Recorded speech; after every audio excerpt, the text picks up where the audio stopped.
Alhamdulillah, wassalatu wassalamu ala rasulillah, thumma amma ba'd. I didn't share a title because this was not going to be a lecture, it was going to be a rant, inshallah. And it was going to be a rant about a frustration I've been feeling for a long time that I want to share with you, and hopefully I want you to feel it with me, if you don't already. Okay? Alhamdulillah, thumma alhamdulillah, I've gotten a chance to get intimately close to a good number of communities all over the country. And I've noticed a serious contradiction. You have a town like Houston, and you have Muslims spending more than almost 3 weeks studying Islam day and night in one part of it. And not too far from here, maybe within a 1 mile radius, you have Muslims doing things I can't say here. And it's the majority. You have masajid where people are coming for Jummah prayer, and they have some serious problems. Like, when I say serious problems, I'm not just talking about theological issues, which are serious. I'm not just talking about issues of ignorance in terms of knowledge. That's serious too. I'm talking about serious psychological problems, serious family problems, drug, alcohol, you name it. They're coming to Friday prayer. And the one place that's supposed to give them their solutions, guess what? It's not. We're going across the country, and subhanAllah, it's a gift of Allah that masajid have now become a part of the American landscape. Masajid are incredibly, we've got large multi-million-dollar properties. I mean, we're huge. We're huge. And subhanAllah, how we've been able to raise those funds. Because usually, the masjids in the world landscape, they are government-funded projects, or they're public projects. These are privately funded institutions that are being built all over this country. And yet, these same masjids are not equipped, not nearly equipped, for the most part, to deal with some of the most basic problems of the Muslim community. I'm going to share this problem with you at 3 levels. First, I'll just talk about the youth. Just the youth. I would argue, theoretically, that there are 3 kinds of youth, Muslim youth. There are 3 kinds of Muslim youth. There's the you kind of youth. You know what that means? They're somehow identified as religious. They're attending religious programs and they're learning in whatever capacity. They're attending some sort of a halaqah. They have some sort of a relationship with an imam or two, right? They're watching videos on YouTube, downloading MP3s off the internet, reading articles, books, this and that. Blogging on religious websites, asking fatwa questions, that sort of thing. Religious youth. On the other end of the spectrum, you have the messed up youth. Who are these guys? These guys are Muslim too, but you wouldn't know. You would not know. And the things that you say astaghfirullah to, the things that you pass by and you say la hawla wa la quwwata illa billah, that's nothing for them. That's just the beginning. They are up to some really bad stuff. Really bad. And it's so bad that if I sit, and we've actually done this in Virginia when I was there, you sit down with a couple of imams and you explain to them what the youth are doing. You take a couple of messed up youth that you can talk to, you bring them over, and you say, why don't you, Mr. Messed Up Youth, tell Mr. Imam here what you guys are up to? And the imam refuses to believe it. No, come on, that's impossible. Does that even exist? Yep, that exists. It's a scary reality. That is the messed up youth. And then there's the middle youth. You know who they are? They used to be party animals. Then they somehow accidentally stumbled upon an MSA. Or accidentally clicked on a YouTube video. Or one of their friends became religious or something. And so they're kind of, sort of inclined. Maybe they'll put hijab on sometimes. Maybe they'll let it grow for a couple of days. Right? But then they sometimes drift back, then they get pulled here. They're sort of in the middle. They're good kids. They're good kids. They're not as bad as the messed up youth, but they're in the middle. So you got 3 kinds of youth. You know what my theory is? My theory is most of us were messed up. Illa masha'Allah. Most of us were messed up. And then slowly we started transitioning. And eventually we became what you could call religious youth. A lot of us, okay? We became I'm not saying you're good people. I'm just giving a social term, okay? I don't know the state of your iman, and you don't know the state of mine. But we became religious. And when youth become religious, you know what happens? The way they speak changes. The things they like and they dislike changes. The friends they keep company with naturally changes. Because how do you make friends? You make friends based on common social activities, right? So obviously you're not hitting up the movie theater, you're not going to the club anymore. You're not hanging out with your non-Muslim friends who curse, all the time. So obviously you found new friends at the masjid. You found friends among students of knowledge, etc., etc. So your culture changed.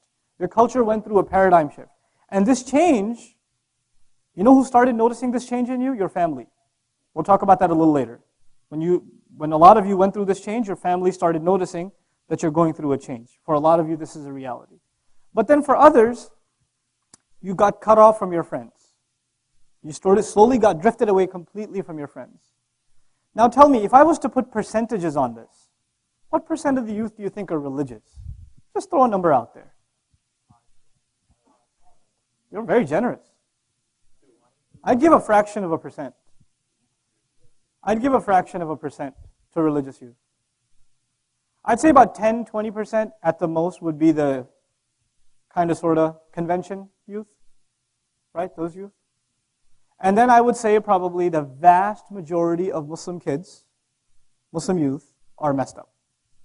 They're entirely messed up. And they have little to no exposure to Islam. But you know the gift of Allah to us? The gift of Allah to us is even the messed up youth, a good number of them show up to Jummah prayer. Even they show up to Jummah prayer. Now, this event has a tuition. You have to make a sacrifice to come here. You have to take a flight. You have to book a hotel. You have to make arrangements to be here. If there's a program at the masjid, flyers have to be passed out. Facebook events have to be made. Emails have to be sent out. People have to make phone calls, encourage each other to show up. How many flyers are sent out for Jummah prayer? Any Facebook event for Jummah prayer? Coming this Friday. Nothing. Nobody else. Who's the khatib? I don't know if I'm coming this week. I don't know who the khatib is. The khatib could be the kind of khatib that makes you want to bang your head on a wall. You'll still go. Allah created this institution for which it's a national convention of the Muslims every week. Allah designed it so that Muslims can stay in touch with their religion, no matter how messed up they get. There's still something there. So now I want you to appreciate what a strategic role, what a critical role the khutbah plays in the life of a community. I'm giving you reality. I'm giving you just realistic, personal experience stories. Kid shoots up some drugs in the parking lot of the masjid in his car, sniffs it up, then comes to Jummah prayer. He comes there. And he's listening to a khutbah about some technicalities that were discussed in the 8th century or the 12th century. Or he hears names of 18 scholars that this young guy who's a student of knowledge, he learned all this knowledge, so he's got to regurgitate it somewhere, so guess where he finds the opportunity to regurgitate his knowledge? At the minbar. He's going to let people know how much he learned. Right? Does anybody in the audience care? Nope. And then you know what else the youth does? The youth brings up, and some of you are not going to like what I'm going to say, but I'm going to say it anyway because it hurts my feelings. Only because of that. And I'm seriously concerned. The religious youth are of different ideologies. The religious youth belong to different ideologies.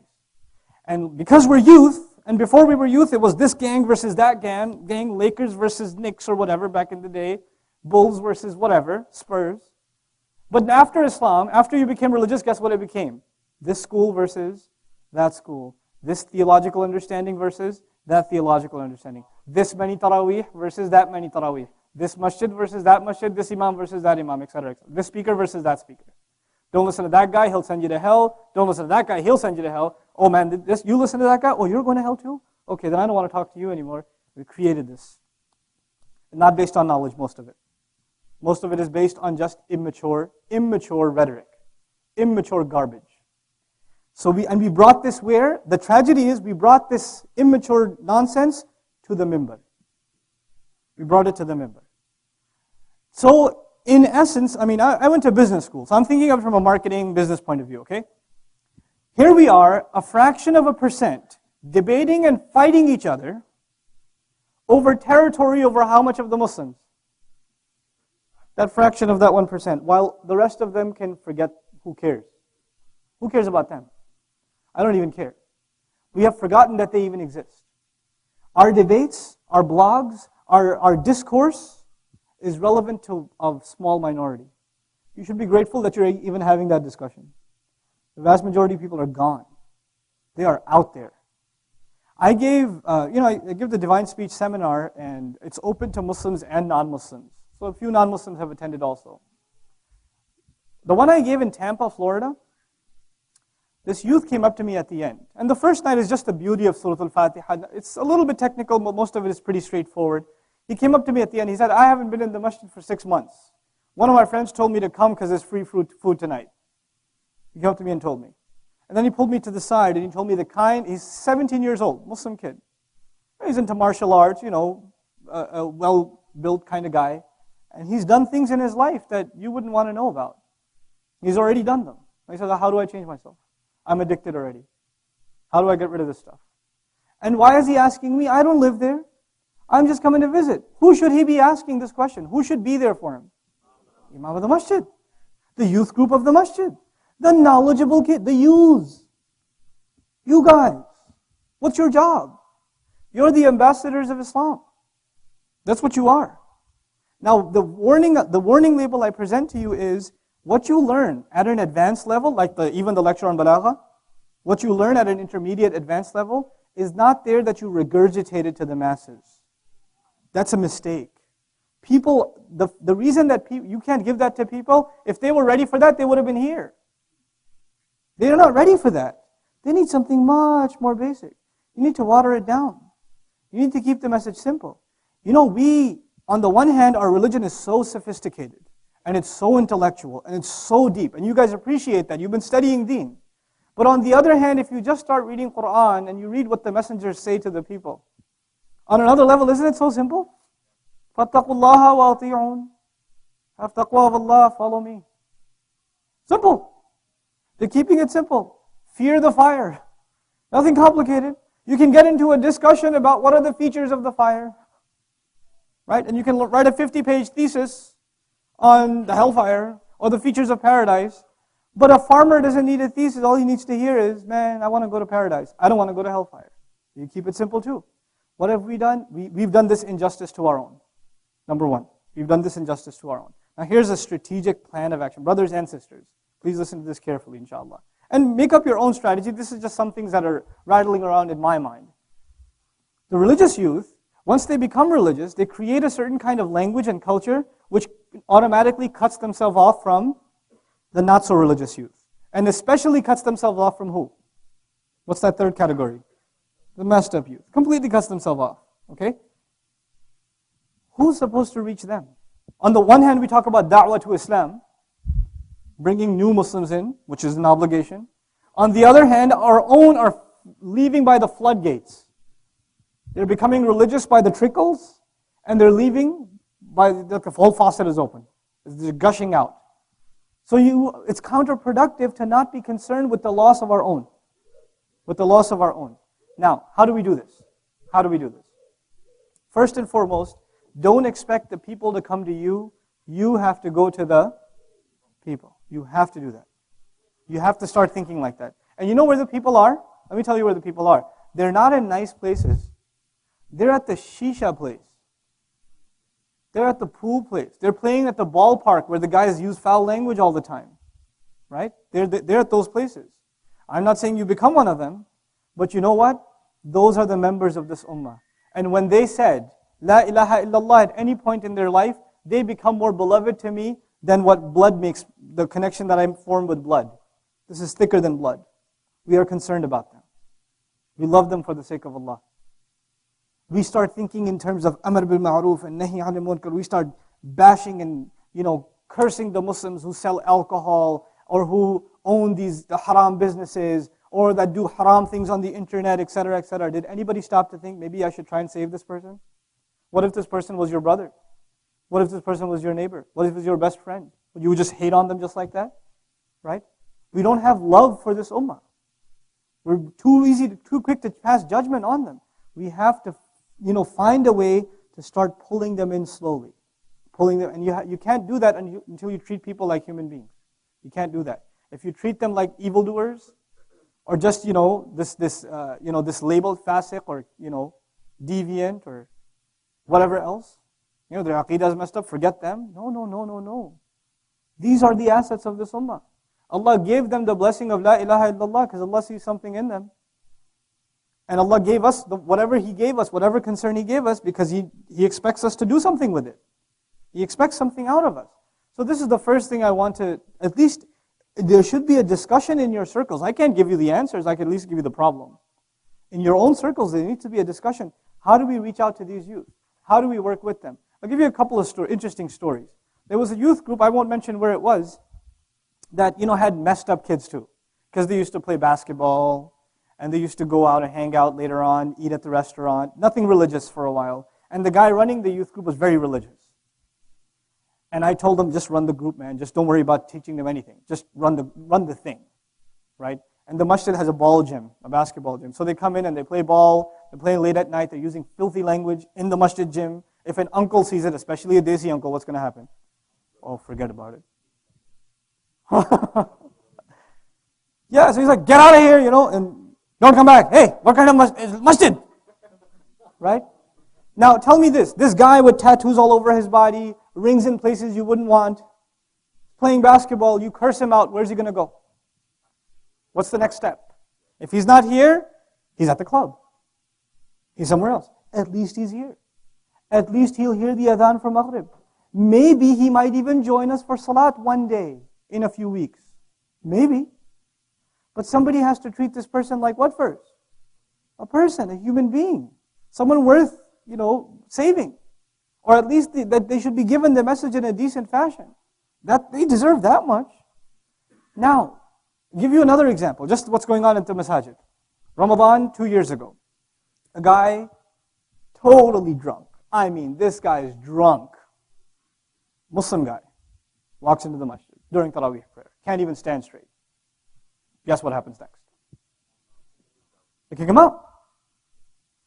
Dude, he came to the masjid. Does that tell you something? Does that tell you that he's trying to seek help? Does that tell you he's trying to quit? Why would he bring himself in the middle of humiliation? Why would he do that? He needs help. The only help you provide was curse and yell and a'udhu billah and kick him out. This is what we do to Muslims. Imagine what we do to non-Muslims. This is a Muslim. Now I'll give you a non-Muslim story. You may have heard this one on a video somewhere. True story again. So this guy, he's a Vietnamese guy. He's Muslim. And his co-worker is an idol worshiper. Vietnamese have a lot of different idol worship sort of religious traditions. And he's one of them. I forget which one specifically. But the co-worker, the idolatrous co-worker says to his Muslim co-worker, hey man, I want to come with you to your worship on Friday. So the guy keeps putting him off, no, I don't know, I don't think you're ready. But he keeps insisting, so he takes him to the masjid. So they go to the masjid. And they go to the masjid and he looks around and everybody's making ruku' and sujood and qiyam, everybody's making sunnah. It's before Jumu'ah time. And he says, man, where's the statue? Because everybody's kind of doing this stuff, but I don't see any statue. He says, no, we don't have a statue. You can't, put an image to the master of the world. He's beyond images. That would be putting a limit on him. He says, that's amazing. How do you pray to this God? He says, just like these people are praying. So he sees people doing what? Qiyam, ruku', sujood. He says, I get it. He went down like that. Guess where he learned that from? From his own religion. Right? So this brother sees this from a distance. His brother sees it from a distance. In the spirit of Amr bil Ma'ruf and Nahi Anil Munkar, he gets up, he comes over, grabs the guy by the shirt, drags him outside the masjid, throws him out and says, until you learn to make the salah according to the sunnah, don't you come back. We at the masjid level are not ready to deal with the people that need our help. We're not ready. What if a woman inappropriately dressed walks into the masjid? What's going to happen? What if a guy that's covered in tattoos, like some MMA fighter or something, walks into the elders in the masjid, oh my God, Dajjal came so early? All hell will break loose. We're not ready to deal with people. What da'wah are we talking about? What are the da'wah centers? You don't need to build a da'wah center. They're already built. What are they? It's the masjid. And who are the da'is of the masjid? The students of knowledge, the youth. They are the eyes and the ears of this ummah. They are the faculties of this work. You. So you have to understand, number one, the critical role that you're in as far as the work of this ummah is concerned. But I want to bring it closer to home. Remember I said when you turn a religious leaf, who starts noticing you're changing? Your family. Let's talk about that a little bit. So your family starts noticing that you're not taking that thing off your head. Your family also starts noticing that it's getting a little fuzzy out here. And your friends have the fuzzy stuff too. Your friends changed. You don't hang out with those other boys anymore. So your mom gets a little concerned. She says, I want you to be Muslim, but not Muslim. This is not why you came to America. Right? They get concerned. They get concerned. The mother says to the daughter, the father says to the daughter, who's going to marry you looking like that? We don't do this like that in our family. Why don't you act like the rest of the family? What's the matter? You're embarrassing us. We can't take you to the wedding looking like that. We can't take you here. You face this? You know people that face this. In other words, what's happened is the people that are trying to hold on to any strand of the religion have become the outcasts of the ummah in their own homes. They have become the outcasts, and you're the weirdos. This is the weirdo convention right here. We are the outcasts of our own families. We are the objects of ridicule. You go to the Eid gathering for most of you. Oh, Maulana is here. Issue me the fatwa, huh? So is this haram too? Is that haram? Remember last year when you used to be partying with us? What happened now? All religious now? Okay, we get it. We understand. You become the object of ridicule. And through you, Islam. And when you hear Islam being made fun of, or halal and haram being toyed around with at the end of a coffee table, what happens to you? Young Muslim? Grrr. And when that happens to you, what do? Astaghfirullah, this is a bid'ah, your aqidah is messed up, oh, you're following your culture, not the religion, slam the door, walk out. And then your parents come back to you and say, oh, so this is what the religion teaches you, right? Talk to your parents like that? I got you good. I got you on lock. Understand this. When you become serious about the religion, be mentally prepared. Some of you are blessed with, very good families, walhamdulillah, but many of you have this trial. Or you know people who have this trial. One of the worst things in our deen, one of the worst things in our deen is so much as talking back to our parents, right? Now know this as a reality. I see a lot of young faces here, so I say this. Know this. Your father, for the sons here, your father knows exactly what to say to get under your skin and make it burn. He knows exactly what to say. And he knows that it burns too. And he says it anyway. You know why? Not because he hates you, because he wants to see what you're going to do next. He wants to test your patience. And if you do snap, if you do flip out, he's going to say, aha, this is what the religion teaches you. This is what that imam's been telling you. This is what that ilm samit. That's what's going to happen. You come back with a B in your calculus class. Guess what's going to be blamed? Your religion. Your religion. You lose your job. Guess what's going to be blamed? Your religion. By who? Not the non-Muslims. Your family. This is because of that face of yours. This is because you're always going to the masjid. That's why they probably fired you. This is why you failed. In other words, all of your successes will be overlooked, and all of your failures will be attributed to psychological war inside your home. It's a psychological battle inside your home. And if you want all of the good that you're trying to do, you're trying to attend classes, go to conferences, sit in the company of shuyukh, listen to hours and hours of lectures, stay away from music, stay away from movies, stay away from bad companies, keep your eyes low. Oh my God, there's so much to do. You want to wash all of that, multiply that by 0, talk back to your parents for a second. And we do. We do. We can't take it. It gets under our skin. It boils over. And we say, oh, how dare you? And then we just, that one time you snap, done.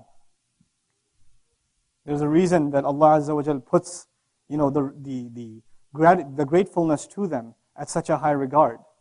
And if your blood boils, if they do something wrong, I would think Ibrahim alayhi salam's blood would boil a lot more because his dad makes idols. Talk about a bad aqidah. Right? He makes them. How does he talk to him? Respect, love. Ya abati, my beloved father.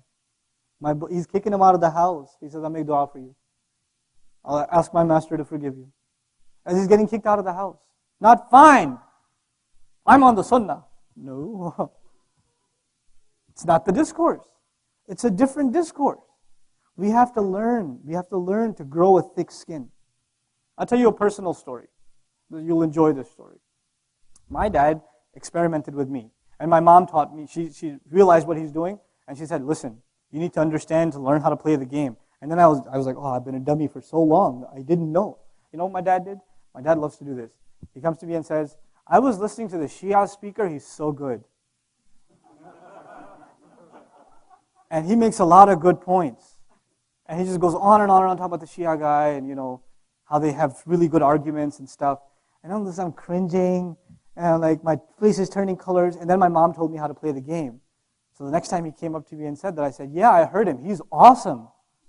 I mean, his arguments were unbelievable. My dad says, don't listen to him.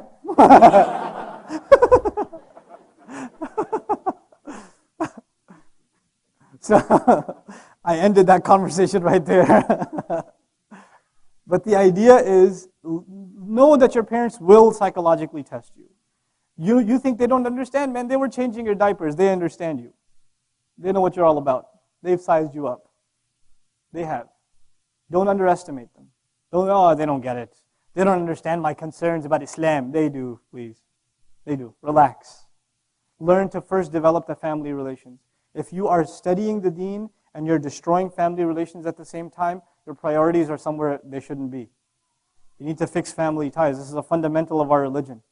It's a fundamental premise of our deen. And now let me tell you the last thing I want to share with you about my rant, about how there's this dichotomy. You don't have to raise your hands. I'm going to stereotype all of you anyway. I've already stereotyped you as the weirdos in your families. Why would Allah put you in that family anyway? Why wouldn't He put you like in Abu Hanifa's family or like Imam Shafi'i's lineage where all your uncles are hufad of Quran and muhaddithun?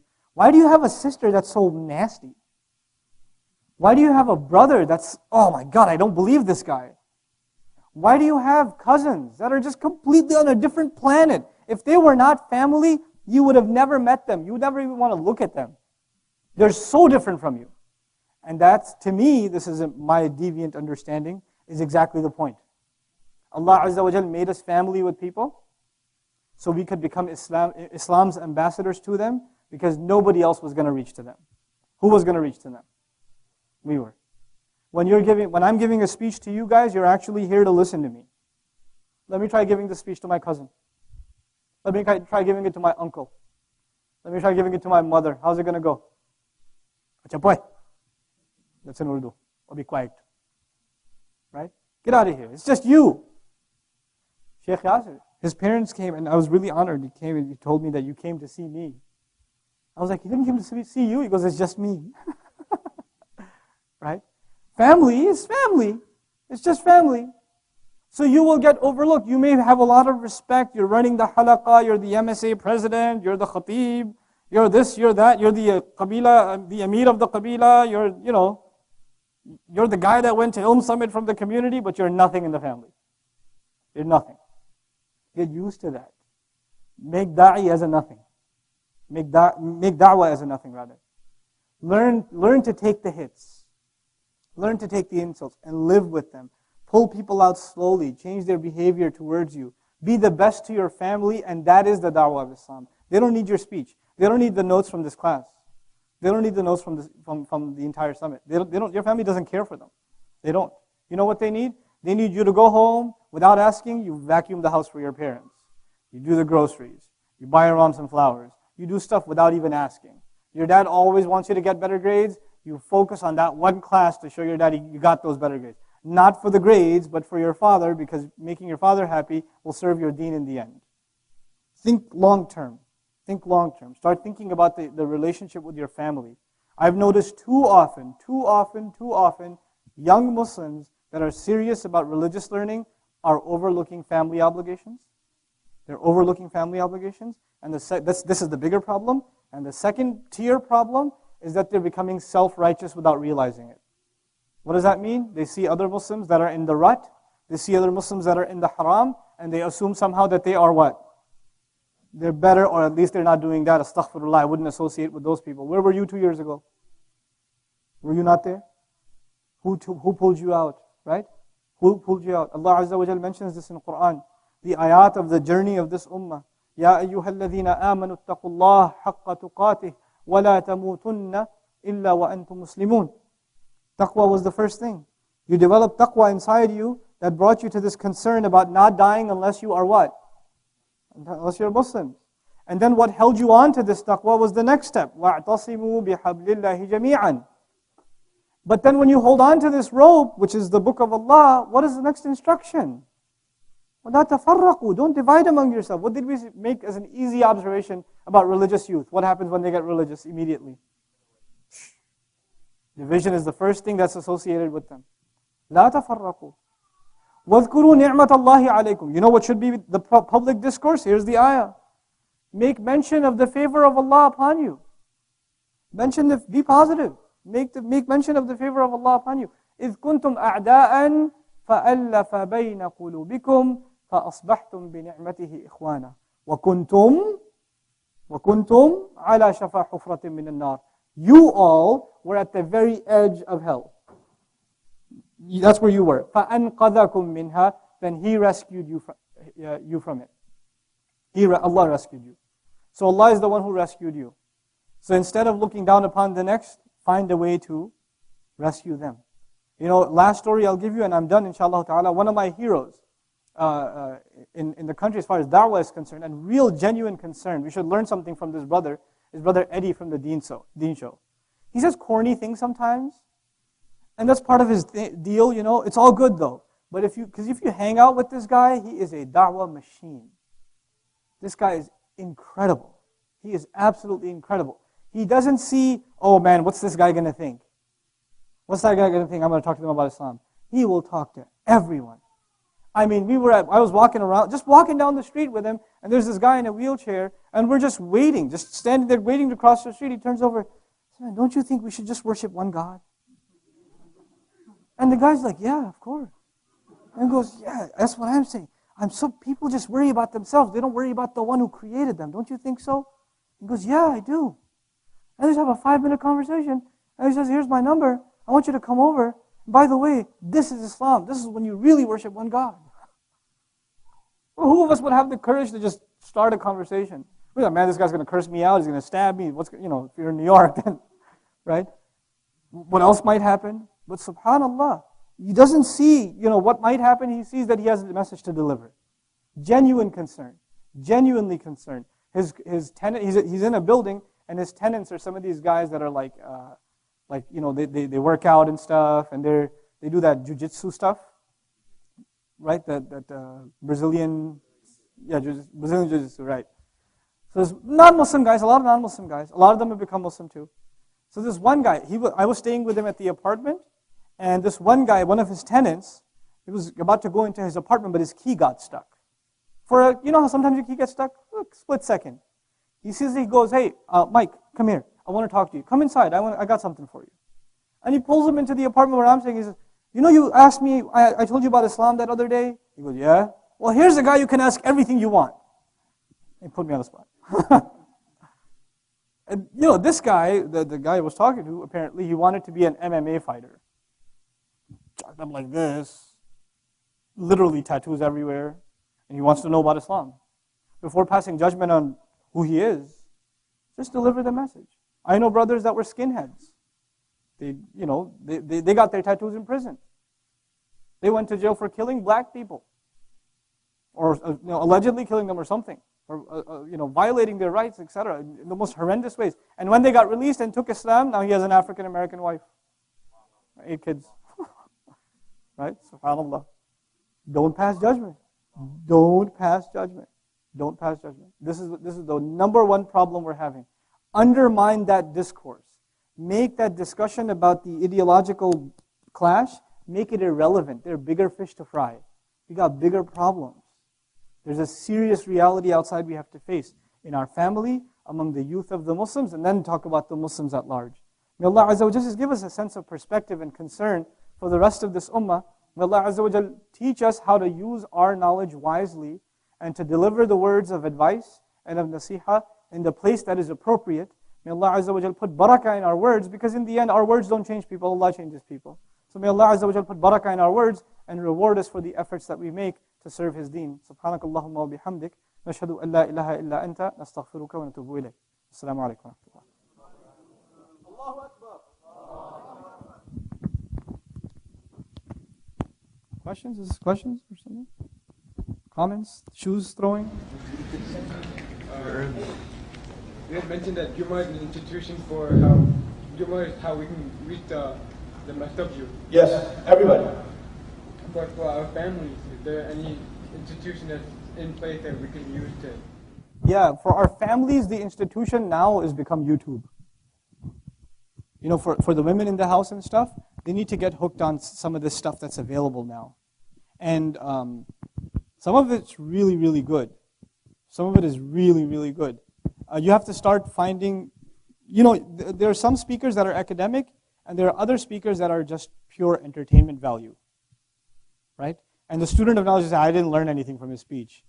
You didn't learn anything from his speech, but a lot of people started praying because they heard that speech, right? So don't judge a speaker just based on how many hadith did he quote, how many ayat, etc., etc.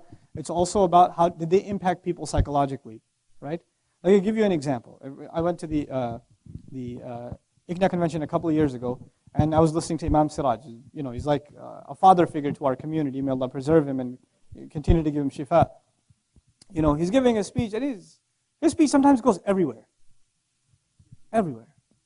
From like, once upon a time I had a dog, to like everywhere. And I was passing by a truck, all kinds of stories. And at the end of it, a serious student of knowledge will say, I don't know about that speech. But you know, the guy next to me was like, man, I got to start praying. He didn't say a word about prayer. But it has that impact. It has that impact. So different people need different things. So since you know the temperament of your family members, you have to find the kinds of stuff that might appeal to them. And you have to be a little bit more creative in getting the message to them. Your favorite speakers are not going to be their favorite speakers, for example, right? You have to use a little more creative means. The other thing that some masajid have done very successfully is they've made the masajid a place of halal social gatherings. So, and one of the things that attracted me to the community that I moved to is the families get together all the time. And so the masjid becomes a place to hang out, and slowly religion comes into play because you're at the masjid anyway. So now just, you know, the women start networking with other women that are in touch with the deen, and it slowly starts reeling them in. Nothing happens overnight though. Nothing happens overnight. Yeah. You mentioned something about, you know, youth that are too zealous with their parents, and, you know, their parents are provoking them, and sometimes they snap. Yeah. And so after they snap, of course, the father-son relationship, mother-daughter relationship is somewhat ruined. No, it's not. Or there's that tension then. Yeah, so you think there is. When a child snaps at their parents, you think there's tension, right? Okay, go get slapped. Go massage their feet. Don't move until they kick you off. Okay? Beg them to forgive you. Kill your ego when it comes to your parents. Kill your ego. Don't say there's tension. We don't talk anymore. He looks at me funny. That's your ego in the way. Get your ego out of the way. Be at their feet. They love you. Your mother gave you birth.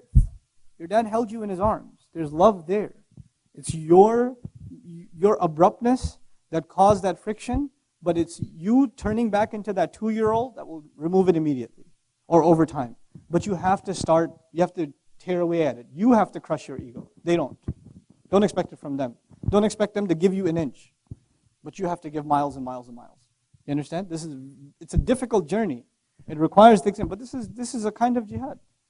This is a kind of jihad. In Surah Al-Ankabut, jihad with the parents. وَإِنْ جَاهَدَكَ عَلَىٰ أَن تُشْرِكَ بِمَا لَيْسَ لَكَ بِهِ عِلْمٍ فَلَا تُطِعْهُمَا وَصَاحِبْهُمَا فِي الدُّنْيَا مَعْرُوفًا. Don't obey them, but accompany them at the same time. SubhanAllah. Then a sister, inshallah. Yeah. One issue that you mentioned is obviously being judgmental. And it's very, very common. It's like consistent fight within yourself to try not to be judgmental, not try to judge people. But it's the same issue that you mentioned, like when we try to act, or when we actually want to act as ambassadors of Islam, we talk about Islam, we're just giving basic dawah. Yeah. It's the whole idea of the other person's reaction that gives you that idea. I mean, if the person feels benefited and he comments or something like that, it gives you the first impression that you get it because I did something for him. So you do understand that being judgmental, even though without doubt is not excusable, is a byproduct of the fact that you have gained some knowledge, which is something that the person did not have, and you were able to. Yeah, when I say judgmental, I'm not saying you shouldn't be aware of who they are. No, I understand.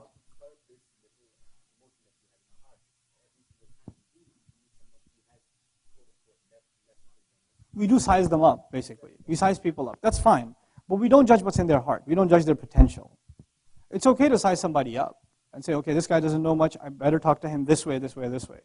This person seems to have this kind of problem. You could, this is part of basira, and this is part of having insight, and this is kind of like, knowing your audience. So part of that is passing some sort of judgment. But I'm saying not passing judgment on their character, that this guy's fate is sealed. I mean, how is he ever going to change? How is he ever going to, come on, seriously, this guy? No, don't pass that kind of judgment.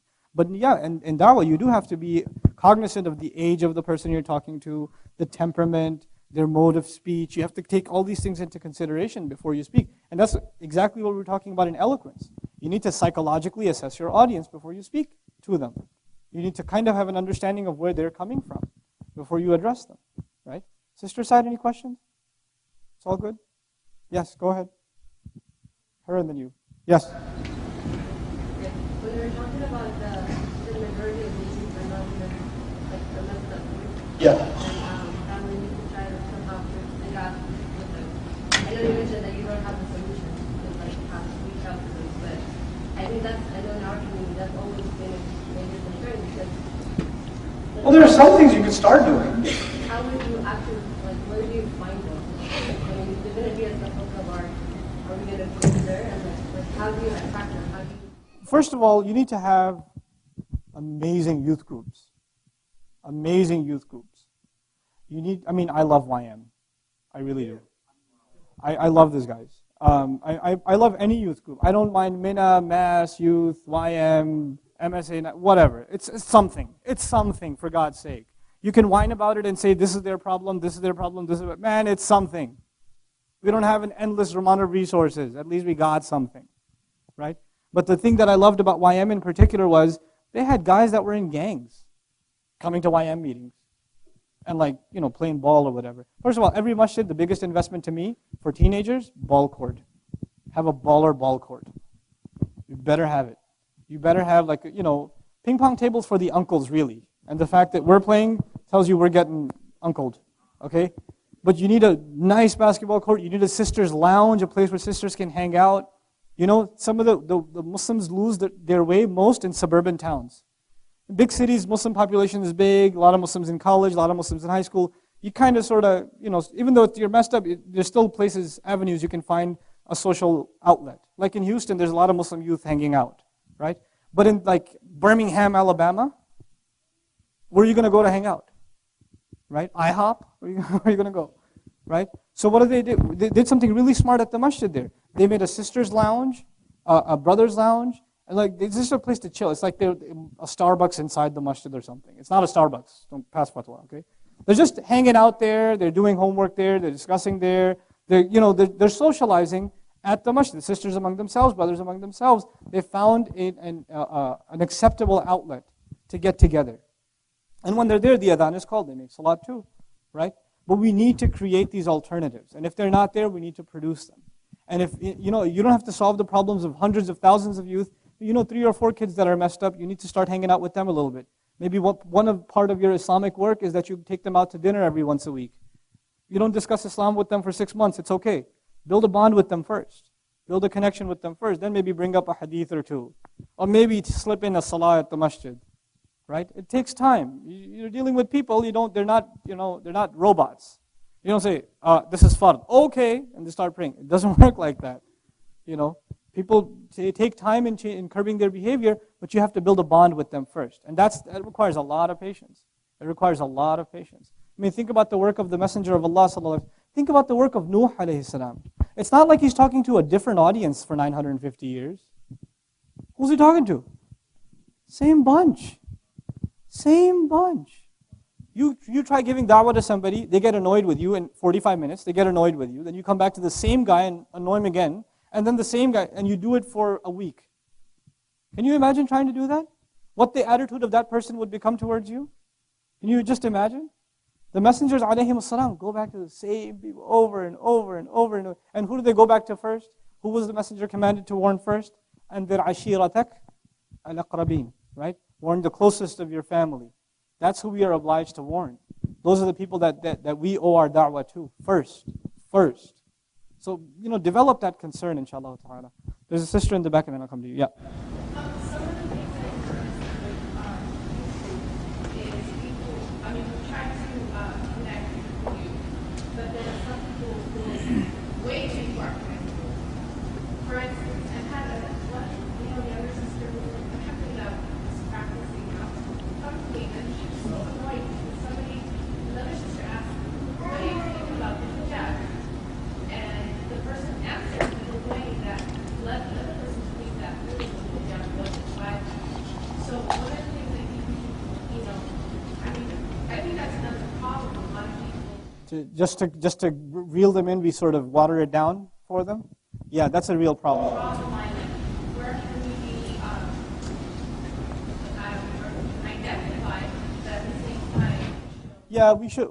Here's at least my personal philosophy on it, because I was in that position at one point too. The question is, sometimes we try to bring the youth in and we try to connect with them and stuff, but then they'll ask a pointed question like, is hijab really fard?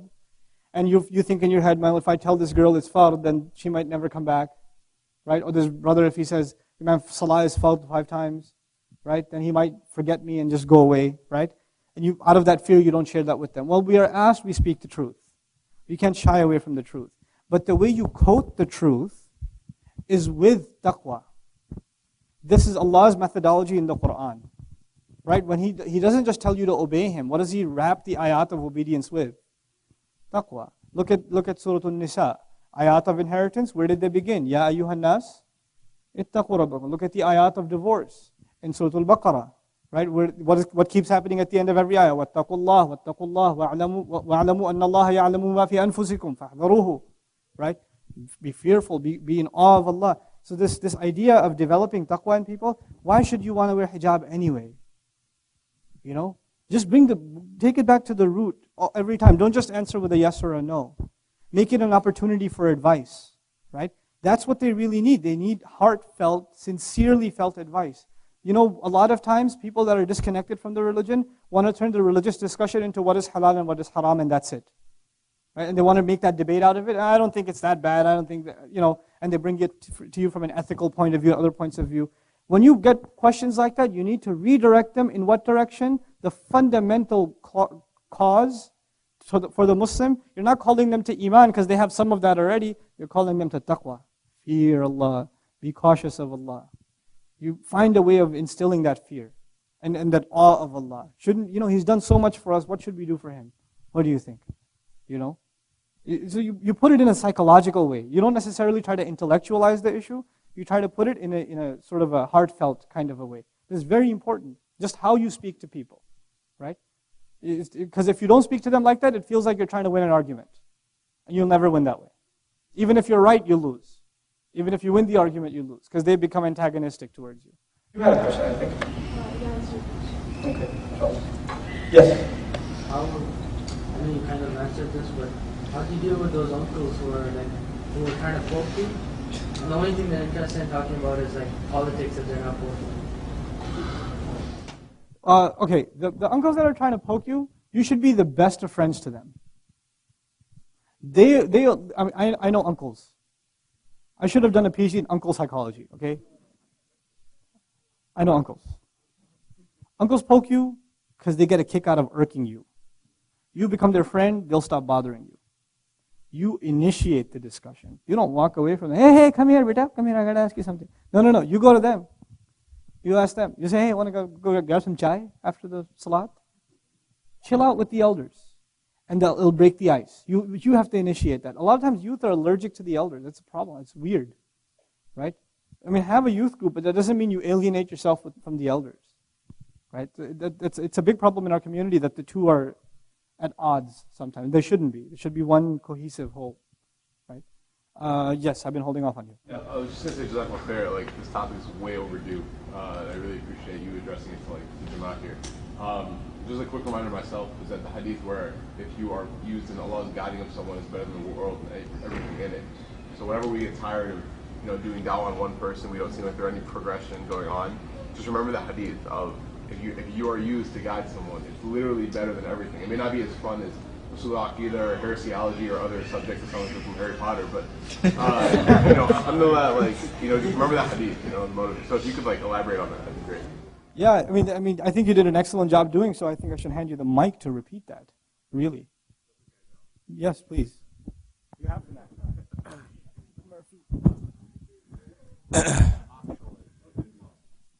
No, I was just saying there's a hadith that my friends and I, when we were in this youth group, and we kind of talk about how we do dawah to these kids, and we say that we each pick one kid or one or two kids, and we try to focus on them.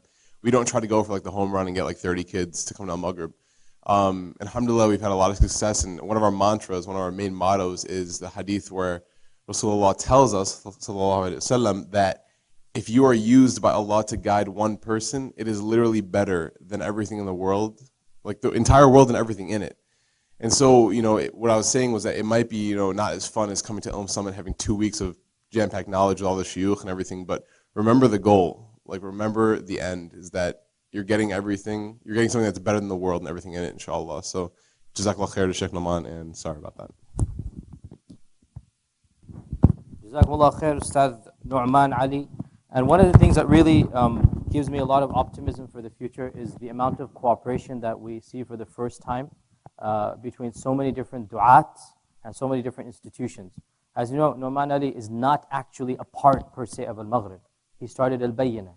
And you all know dirty politics that happen every single masjid, every single community. One of the things that alhamdulillah, and I'll tell you in all honesty, Al-Maghrib has stayed clear of is politics. And anybody who is inshallah sincere for the da'wah, they find this from Al-Maghrib and we find it in them.